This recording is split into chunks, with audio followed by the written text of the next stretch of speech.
તો હવે નજર કરીએ સુપરફાસ્ટ સમાચાર પર। કેબિનેટમાં ખાતાની ફાળવણી બાદ વિદેશ મંત્રી એસ જયશંકરે ચાર્જ સંભાળ્યો। એસ જયશંકરે સતત બીજી વખત વિદેશ મંત્રી તરીકે ચાર્જ લીધો। વિદેશ મંત્રાલયના અધિકારીઓએ જયશંકરને શુભકામના પાઠવી। એસ જયશંકરે કહ્યું કે કોઈ પણ દેશમાં કોઈ પણ સરકાર ખાસ કરીને લોકશાહી માટે સતત ત્રીજી વખત ચૂંટાઈ આવી એ મોટી વાત છે। આ દુનિયાને બતાવશે કે ભારતમાં રાજકીય સ્થિરતા છે। પદભાર સંભાળતા જ વિદેશ મંત્રી એસ જયશંકરે કહ્યું કે મોદી સરકારની પ્રાથમિકતા આતંકવાદનો મુદ્દો ઉકેલવાનો છે। આતંકવાદ સારા પડોશની નિશાની હોઈ ન શકે। સરહદ પારના આતંકવાદનો મુદ્દો ઉકેલીશું। પડોશી દેશો પાકિસ્તાન અને ચીન સાથેના સંબંધો અલગ છે, તેની સમસ્યાઓ પણ અલગ છે। અમારો પ્રયાસ ચીન સાથેના સરહદ વિવાદનો ઉકેલ શોધવાનો છે। આ સરહદ વિવાદનો ઝડપથી ઉકેલ લાવીશું। કેન્દ્રીય આવાસ અને શહેરી વિકાસ અને ઉર્જા મંત્રી તરીકે મનોહરલાલ ખટ્ટરે ચાર્જ સંભાળ્યો। ખટ્ટરને મંત્રાલયના અધિકારીઓએ શુભકામના પાઠવી। અર્જુન મેઘવાલે પોર્ટફોલિયોની ફાળવણી બાદ મંત્રાલયનો ચાર્જ સંભાળ્યો। મેઘવાલે કાયદા મંત્રાલયનો ચાર્જ સંભાળતા મંત્રાલયના અધિકારીઓએ તેમને શુભકામના પાઠવી। કેન્દ્રીય મંત્રી ચિરાગ પાસવાને નવી કેબિનેટમાં ફૂડ પ્રોસેસિંગ ઉદ્યોગ મંત્રી તરીકેનો ચાર્જ સંભાળ્યો। ચિરાગ પાસવાન પરિવારના સભ્યો સાથે મંત્રાલય પહોંચ્યા। મંત્રીઓએ પોતાના કાર્યાલયમાં ચાર્જ સંભાળવાનું શરૂ કર્યું છે। રેલવે મંત્રી અશ્વિની વૈષ્ણવે મંત્રાલયનો સંભાળ્યો છે ચાર્જ। મોટાભાગના મંત્રીઓ આજે જ સંભાળશે ચાર્જ। શરૂઆતના 4 દિવસ કાર્યાલયમાં જ રહેવા પીએમની સૂચના છે। સરકારી સિસ્ટમ પર ભાજપના કોર્પોરેટરે ઉઠાવ્યા સવાલ। સુરતમાં ગરીબોને અપાતા અનાજમાં ભ્રષ્ટાચારનો આક્ષેપ। કોર્પોરેટરે જુદા જુદા સરકારી અનાજ વિક્રેતાની ખોલી પોલ। ભાજપના કોર્પોરેટરે સરકારી અનાજ કૌભાંડનો કર્યો પર્દાફાશ। ગરીબોને ઓછું અનાજ અપાતું હોવાનો કોર્પોરેટરનો આક્ષેપ છે। 5 સભ્ય દીઠ 25 કિલોની જગ્યાએ 15 કિલો અનાજ અપાયું। કોર્પોરેટર શૈલેષ ત્રિપાઠીની સીએમ અને કેન્દ્ર લેવલે રજૂઆત। વડોદરામાં કોર્પોરેશનની સામાન્ય સભામાં કોર્પોરેટરે નોંધાવ્યો વિરોધ। ભાજપના કોર્પોરેટર આશિષ જોશીના આક્ષેપ। વડોદરા શહેર પીના નામે વેચી દીધાનો ગંભીર આક્ષેપ। અમદાવાદમાં ગેરકાયદે ધાર્મિક સ્થાનો પર કોર્પોરેશનનો હથોડો। બાપુનગરમાં બીયુ પરમિશન વગરના ધાર્મિક સ્થાન પર ફર્યું બુલડોઝર। રાજકોટ અગ્નિકાંડમાં deputy fire officer Theba suspend. મહાપાલિકાના ધરપકડ થયેલા ત્રીજા અધિકારી સામે પગલાં લેવામાં આવ્યા। અગાઉ 9 અધિકારી અને કર્મચારી થઈ ચૂક્યા છે સસ્પેન્ડ। બીજે ઠેબાને ધરપકડને 48 કલાક પૂર્ણ થતા સસ્પેન્ડ કરવામાં આવ્યા। રાજકોટ અગ્નિકાંડમાં ગાંધીનગર એસઆઈટીનો તપાસનો ધમધમાટ। પોલીસ કમિશનરની એસઆઈટી ટીમ પાસેથી મળવી વિગતો। સસ્પેન્ડેડ અધિકારીઓની પૂછપરછ અને ટીઆરપી ગેમ ઝોનના ભાગીદારો અંગેની માંગી માહિતી। ટીઆરપી ગેમ ઝોન અગ્નિકાંડને લઈને નકલી મિનિટ્સ બુકમાં સહી કરનારની થશે પૂછપરછ। સાગઠિયાએ નકલી બુક બનાવી અધિકારીઓને ડરાવી અને ધમકાવી કરાવી હતી સહી। ક્રાઇમ બ્રાન્ચ 20 કર્મચારીઓની કરશે પૂછપરછ। લાપરવાહી અંગે મ્યુનિસિપલ કમિશનરને રિપોર્ટ કરવામાં આવશે। અમદાવાદમાં સીલ કરાયેલી સ્કૂલને વચગાળાની કોઈ રાહત નહીં અપાય। બીયુ અને ફાયર એનઓસી નહીં ત્યાં સુધી નહીં ખુલે શાળા। 1517 પૈકી 222 એકમોને કરાયા છે સીલ। રાજકોટમાં ફાયર એનઓસી ન હોવાથી રાજશ્રી સિનેમા સીલ કરવામાં આવી છે, તો ફાયરના સાધનો ચાલુ ન હોવાનું સામે આવતા કાર્યવાહી કરાઈ। ફાયર એનઓસી એક્સપાયર હોવાનું પણ સામે આવ્યું છે।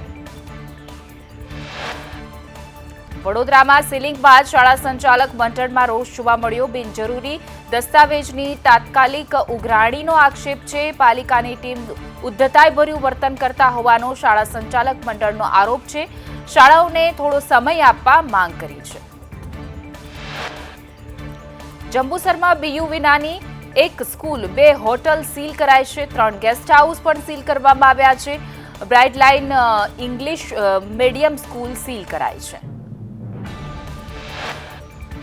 સુરત જમીન કૌભાંડમાં સરકાર એક્શનમાં છે. આયુષ ઓકને વલસાડ કલેક્ટર પદેથી હટાવ્યા છે. આયુષ ઓક કૌભાંડ સમયે સુરત કલેક્ટર હતા. સુરત કલેક્ટર તરીકે છેલ્લા દિવસે જમીન આપી દીધી હતી. આયુષ ઓકની બદલી થઈ ત્યારે 2000 કરોડની જમીન પધરાવી હતી. બિલ્ડરને જમીન પધરાવતા સરકારી તિજોરીને મોટું નુકસાન થયું. વલસાડ કલેક્ટરનો ચાર્જ RAC અનસુયા ઝાને સોંપાયો છે. અમૂલ દૂધ બાદ અમૂલ દહીંના ભાવમાં પણ વધારો થયો. અમૂલ મસ્તી દહીંના પેકમાં ₹1 થી ₹10નો વધારો થયો છે. મસ્તી દહીંના 200 ગ્રામના ભાવ ₹18થી વધીને ₹19 થયા. મસ્તી દહીં 200 ગ્રામ બકેટના ભાવ ₹22થી વધી ₹23 થયા. તો મસ્તી દહીં 400 ગ્રામનો ભાવ ₹34થી વધીને ₹35 થયા. મસ્તી દહીં 1 કિલોનો ભાવ ₹72થી વધીને ₹75. મસ્તી દહીં 1 કિલો બકેટનો ભાવ 100થી વધીને ₹110 થયા. લુણાવાડાના મધવાસ દરવાજા પાસે પોલીસ પર હુમલાની ઘટના સામે આવી છે. પશુ ભરેલી ગાડીનો પીછો કરતા ડ્રાઈવરે કર્યો હુમલો. પોલીસ કર્મીઓ મોબાઈલ છીનવ્યો. સુરત એરપોર્ટ પર ફરી એકવાર બર્ડ હિટ થતા હૈદરાબાદની ફ્લાઇટ 1 કલાક મોડી પડી. 120 યાત્રીના જીવ તાળવે ચોંટી ગયા હતા. 50 લાખનો ધુમાડો કરવા છતાં બર્ડ હિટ યથાવત છે.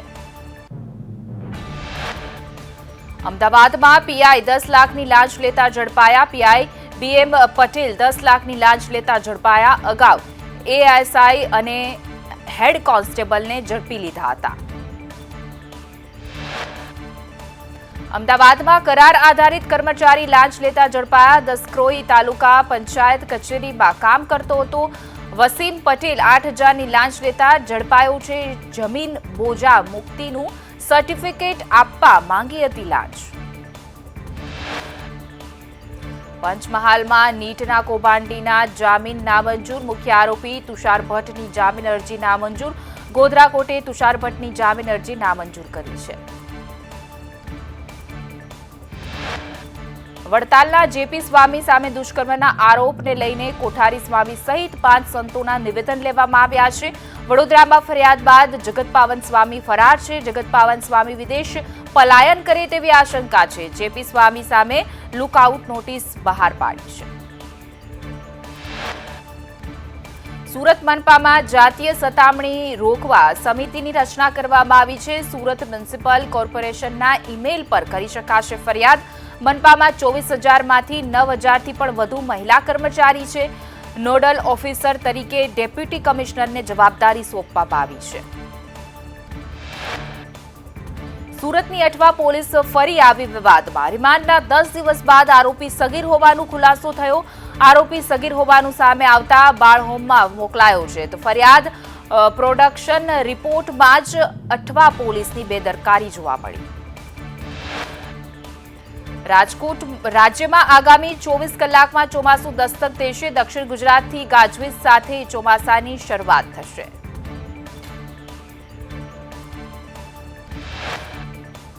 આજે સાબરકાંઠા, અરવલ્લી, પંચમહાલ, દાહોદ, મહીસાગર, વડોદરા, છોટાઉદેપુરમાં આગાહી છે વરસાદની. નર્મદા, ભરૂચ, સુરત, ડાંગ, નવસારીમાં પણ વરસાદ પડવાની શક્યતા વ્યક્ત કરાઈ છે.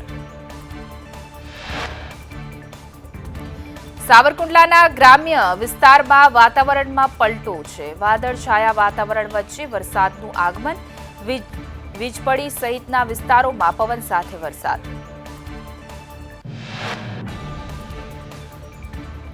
અમરેલીના જામકામાં ધોધમાર વરસાદ છે. ભારે વરસાદને લઈને જામકાની નદીમાં આવ્યું પૂર. સારા વરસાદથી ખેડૂતો ખુશખુશાલ જોવા મળ્યા. ખાંભા ગીરના ગામડાઓમાં ભારે પવન સાથે વરસાદ. હનુમાનનગર, તાલડા, ચકરવા અને બરોડા અને કંટાળા ગામમાં વરસાદ છે. મેઘરાજાની પધરામણીથી ખેડૂતોમાં ખુશી.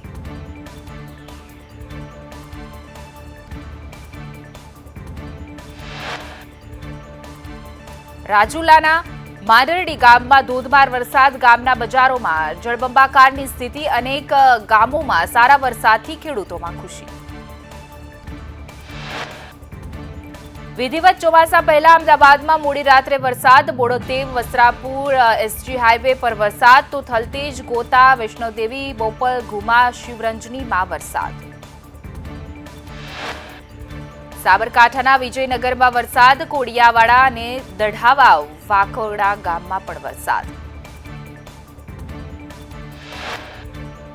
વરસાદને લઈ ખાંભા ગીરની સ્થાનિક નદીઓમાં આવ્યા નવા નીર. હનુમાનપુર, તાલાડા ગામની નદીમાં આવ્યા નવા નીર. નદીઓમાં નવા નીર આવવાથી ખેડૂતોમાં ખુશી. વિધિવત ચોમાસા પહેલા જ પાલીતાણા શહેર ગ્રામ્ય વિસ્તારમાં ધીમી ધારે વરસાદ શરૂ થયો. પાલીતાણા તાલુકાના વડિયા, જમણવાવ, મોટી રાજસ્થળી ગામમાં વરસાદ.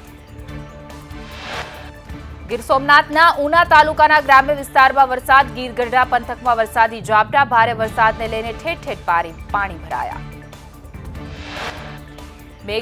મેઘરજમાં મેઘો મુશળધાર. કસાણા, રમાડ, મોટી પંડુલીમાં વરસાદ પડ્યો. વરસાદને લઈને વાતાવરણમાં ઠંડક પ્રસરી. શામળાજી પંથકમાં ગાજવીજ સાથે વરસાદ. અણસોલ, રતનપુર બોર્ડર પર ધોધમાર વરસાદ. આસપાસના ગ્રામ્ય વિસ્તારમાં પણ વરસાદી ઝાપટા. ન્યાય યાત્રા બાદ હવે કોંગ્રેસની ધન્યવાદ યાત્રા. ઉત્તર પ્રદેશમાં 11 થી 15 જૂન સુધી કોંગ્રેસની ધન્યવાદ યાત્રા નીકળશે. પ્રજા સાથે કરશે વાતચીત. અમિત શાહ પર વાંધાજનક ટિપ્પણી મામલે રાહુલ ગાંધી આજે રાંચીની કોર્ટમાં રજૂ થશે. એમપી એમએલએ કોર્ટમાં આ પહેલા 21 મેના રોજ થયેલી સુનાવણીમાં કોર્ટે રાહુલ ગાંધીને આજે હાજર રહેવા આદેશ આપ્યો હતો.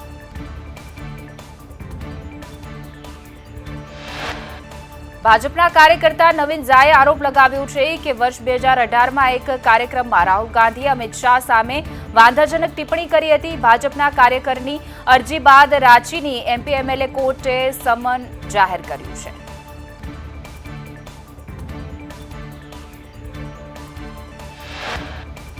જમ્મુ કાશ્મીરમાં શ્રદ્ધાળુઓની બસ પર થયેલા આતંકવાદી હુમલામાં પાકિસ્તાનના 3 આતંકવાદી સામેલ. અમેરિકન MP4 રાઇફલનો આતંકી હુમલામાં થયો હતો ઉપયોગ. તપાસમાં રાષ્ટ્રીય સુરક્ષા એજન્સી પણ જોડાઈ. સુરક્ષા દળ ડ્રોન અને સ્નીફર ડોગની મદદથી આતંકવાદીઓની શોધખોળમાં લાગ્યું છે. લશ્કરનો કમાન્ડર અબુ હમજા આતંકી હુમલામાં સામેલ હોવાની શક્યતા છે. સાથે જ અન્ય એક ચોથો આતંકી હોવાની પણ આશંકા છે. જમ્મુ કાશ્મીરમાં આતંકી હુમલામાં 10ના મોત થયા છે. હુમલા બાદ આતંકીઓને શોધવા મોટા પાયે સર્ચ ઓપરેશન. રિયાસી અને રજૌરી જિલ્લામાં સુરક્ષા વ્યવસ્થા વધારાઈ છે. રજૌરીમાં એલર્ટ. જંગલ વિસ્તારોની ઘેરાબંધી કરાઈ.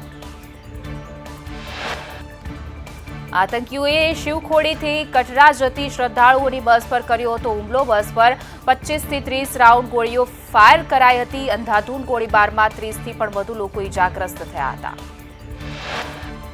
લાલ મફલર પહેરેલા આતંકી હોવાનું પીડિતોનું નિવેદન છે. બસમાં ઉત્તર પ્રદેશ અને દિલ્હીના પ્રવાસીઓ હતા. મૃતકોમાં 3 મહિલાઓનો પણ સમાવેશ છે. જમ્મુ કાશ્મીરમાં શ્રદ્ધાળુઓને બસ પર થયેલા આતંકી હુમલાને લઈને સુરક્ષા વ્યવસ્થા વધારાઈ છે. સૈન્યના જવાનોને વાહનોનું કડક ચેકિંગ હાથ ધર્યું છે. નૈઋત્યનું ચોમાસુનો દક્ષિણથી પ્રવેશ થયો છે, પરંતુ ઉત્તર પશ્ચિમ અને પૂર્વ ભારતમાં 5 દિવસ માટે હીટવેવનું એલર્ટ છે. તાપમાનનો પારો 48 ડિગ્રી સેલ્સિયસ સુધી પહોંચે તેવી શક્યતા છે. મોરબીમાં ટીંબડી ગામે ટ્રકમાંથી શંકાસ્પદ યુરિયા ખાતર ઝડપાયું. શંકાસ્પદ યુરિયા ખાતર સાથે પ્રવીણ ઠાકુરની અટકાયત કરવામાં આવી છે. પોલીસે 7.97 લાખનો મુદ્દામાલ જપ્ત કર્યો.